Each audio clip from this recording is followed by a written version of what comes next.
Shit. 2-0 yesterday. I think it's officially a winning streak now, with the day before that being one no play and the day before that being a 1-0 day. 3-game win streak. Let's continue it. Let's keep it up. The 2-0 felt good, man. 2 underdog moneyline cashes in Major League Baseball. I liked it. The first one seemed like it was basically no sweat. Miami Marlins. I got both starting pitching matchups right. Both sides of both starting pitching matchups wound up going the way that I predicted, even though it took a little while for that to happen in the Dodgers-Phillies game. That was 4-1 Dodgers, I think, in the third, fourth inning, something like that. So I was like, it's not looking very good. It's probably going to be a 1-1 night, which is still going to be a winning night, but a small winning night. If either one, if those two plays went 1-1, it was going to be a small winning night. But Phillies turned it around, turned it on. Good offensive performance. Gavin Stone kind of lost his way, as I kind of expected, and we wind up with the win, baby. 2-0 day. Big win for the Phillies, actually. They wound up winning 9-4. Move on to today. It's a Thursday. It's a shorter MLB card. We do have NFL preseason, which is a thing that I mentioned one time already, as there was the Hall of Fame game. I'm not getting involved in preseason, especially not in the first game of preseason for these teams. It's very hard to predict. And you got to look for teams that have like the deeper roster, the deeper rotation, and kind of look that way. The teams that you think are going to be playing more better players, basically. So teams that have like better backup quarterbacks and stuff like that is where you're going to be looking in these first games. The starting quarterbacks are basically not going to be playing. Starters not going to be playing. So who knows what's going to happen. It's Patriots, Panthers, and I don't even know what the other game is tonight. What is it? It is Lions, Giants. That one may be more interesting because who cares about the Panthers? They're in rebuild mode and they suck. So, I mean, the Patriots probably aren't good either, but it's also preseason, so who even knows what is going on. Let's talk about baseball here.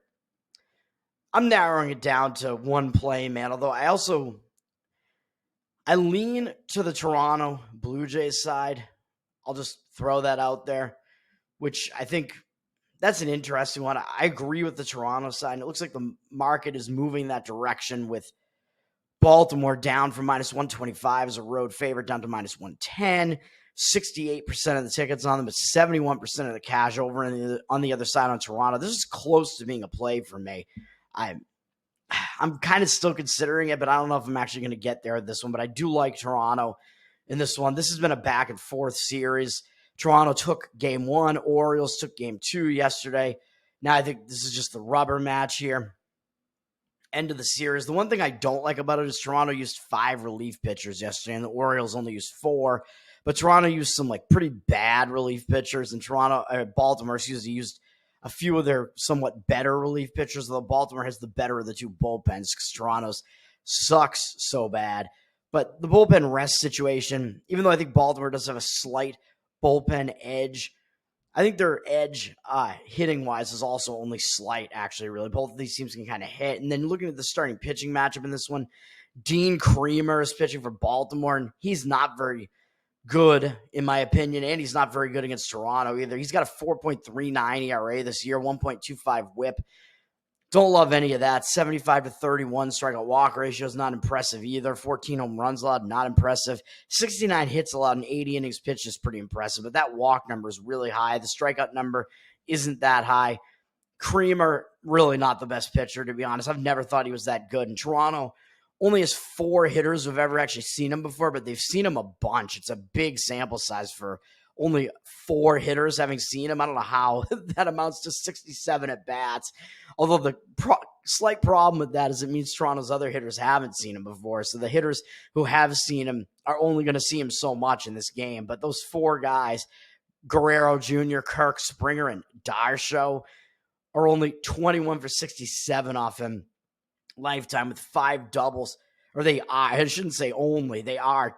Those are the only guys who have seen him, but they are 21 for 67 off him with 5 doubles, 4 home runs, 9 RBIs, 9-3 strikeout walk ratio, 313 batting average, and 910 OPS.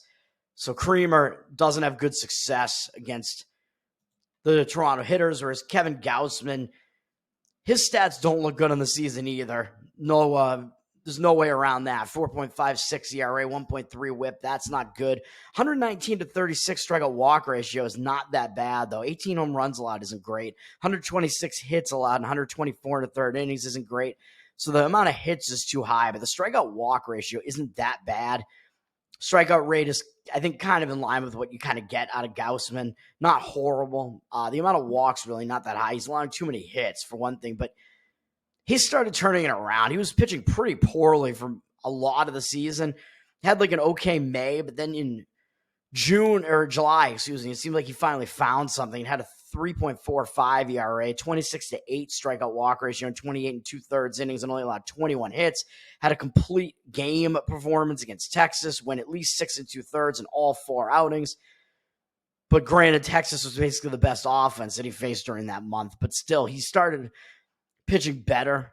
And then he kind of had a setback against the Yankees, but it's on the road against the Yankees. I think you can kind of give him a pass for that as his only start in the month of August so far. I think he was pitching well enough in July that I think he will probably bounce back from this. And he has good numbers against Baltimore.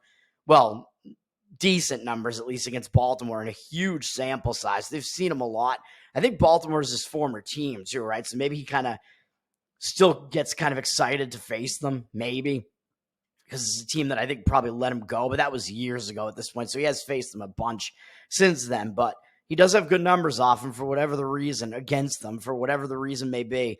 They're only 29 for 111 off him. This is a pretty good Baltimore offense, and they have been held down by Gausman for the most part. 5 doubles, 3 home runs, 14 RBIs, 19 to 5 strikeout walk ratio. It's a 261 batting average and 680 OPS. So Baltimore's offensive numbers are fairly weak against Gausman.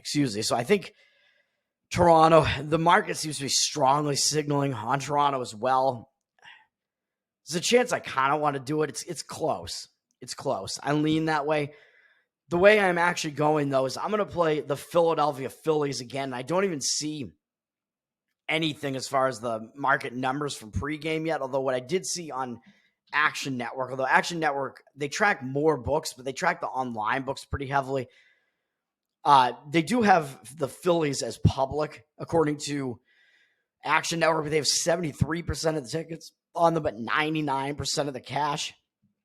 I don't know how accurate that is, but maybe the Phillies will be both public and have some of the cash coming in on them. But I just like the situation for the Phillies in this one. And they're up from -110 to -115. It looks like I think you could still play -110 on the Phillies. And I'm agreeing with it, even though I don't think their starting pitcher is very good. I think this is a difficult spot for Arizona for a multitude of reasons. Arizona, they just went on a road trip. It was a 2-series road trip, but they played, it was a 6-game road trip. But there was one postponement in the way that pushed a game to yesterday. So that is part of the reason why I think this is a pretty difficult spot here. So they played at Pittsburgh and then they played at Cleveland.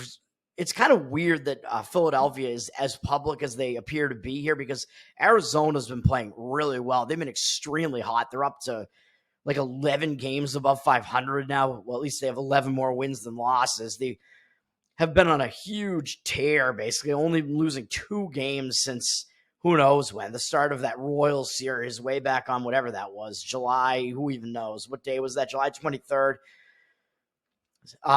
Since that game, or I guess, since the game after that, July 24th or whatever, they've only lost twice. They lost 1 game to the Pirates at home and then 1 game to the Pirates on the road. So they haven't lost to any team that isn't the Pirates since then.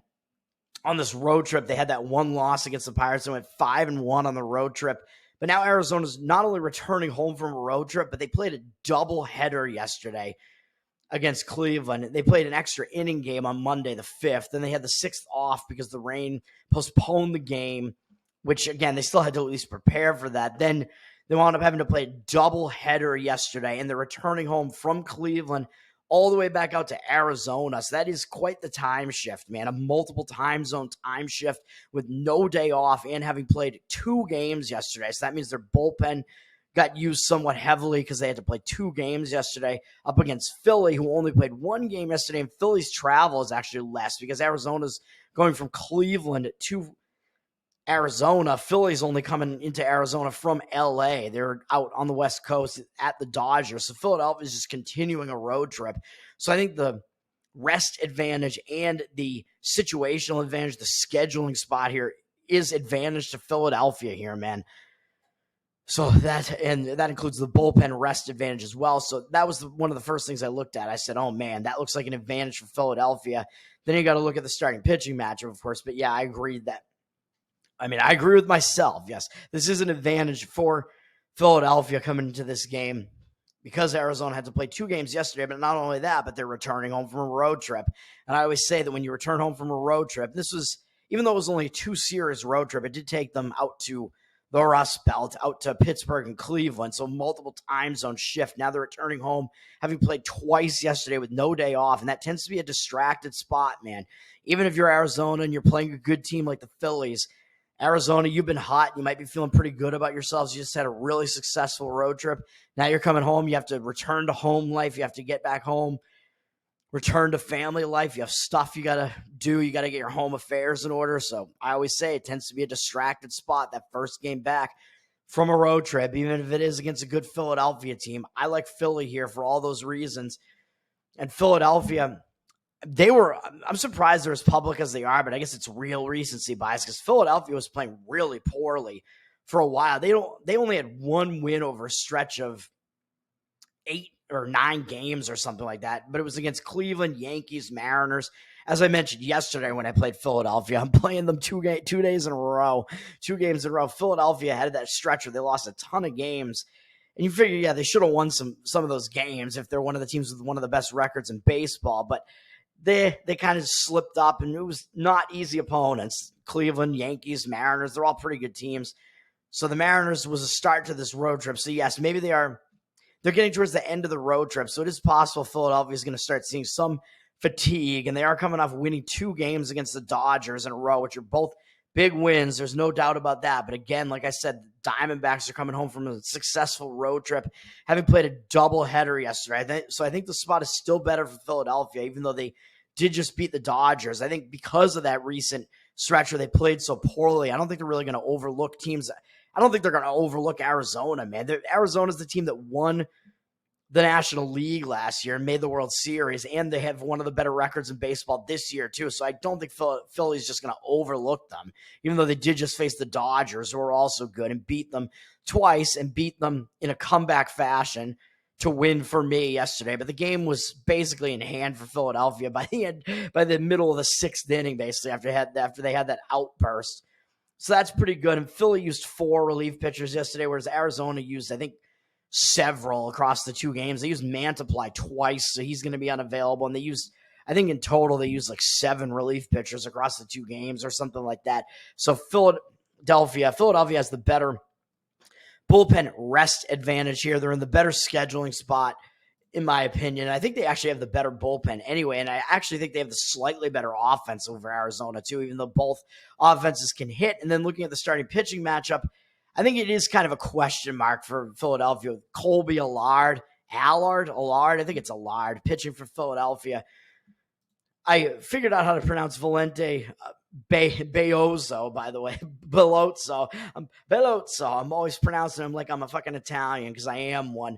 But he is a Mexican dude, the guy who pitched for Miami yesterday, who I've mentioned multiple times on this show. He is Mexican, so you need the Spanish pronunciation and not the Italian pronunciation. So his name is actually Beozzo, I believe, something like that. I'll try to keep that in mind. I should know that, being a Red Sox fan with Brian Bayo on the Red Sox, but whatever. All right.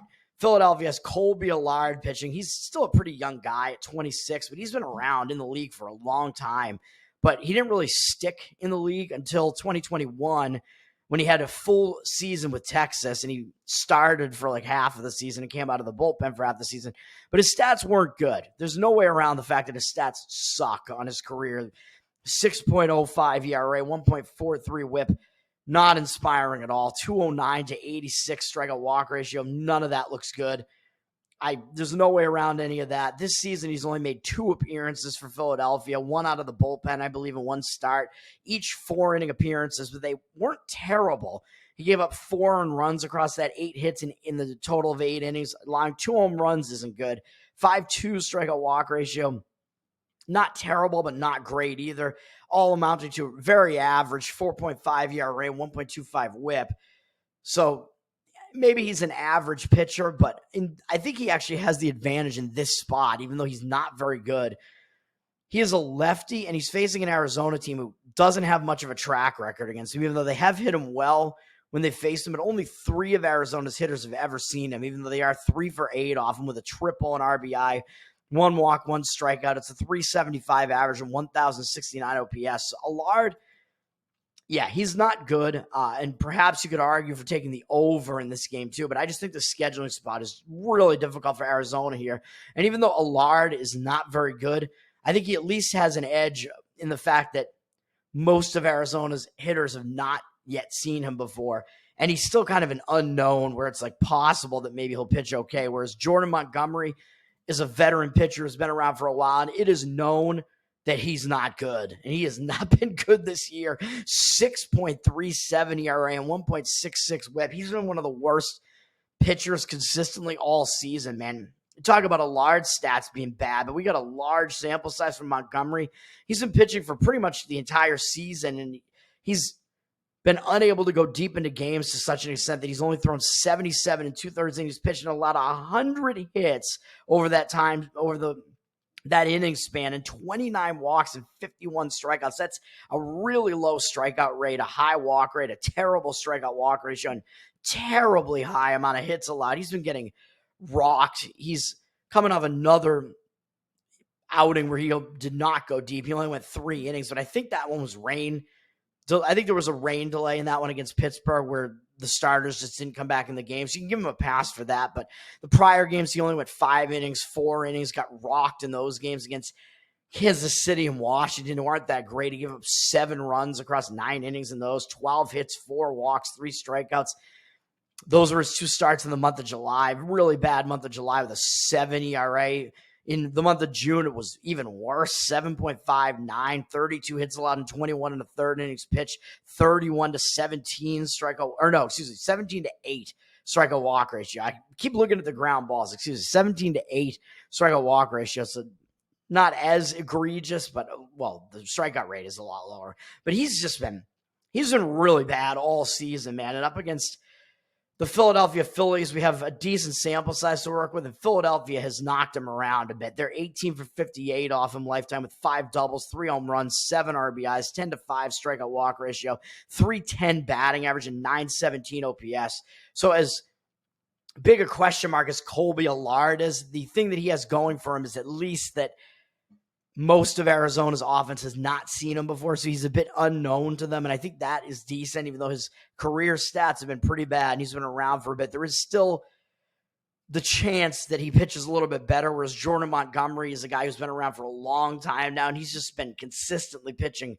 really poorly all season, which is strange. Maybe it's just strange that he had a really good season last year, but this season has been really, really bad. It's been his worst season, and it doesn't really show much of a sign of turning around either. And he's got bad stats against Philadelphia in a large sample size. So that is my play today, is the Philadelphia Phillies at -110. And I am eyeing the Toronto Blue Jays a decent amount, where you could probably still get the Blue Jays at an underdog price right now. Let me see. Can you?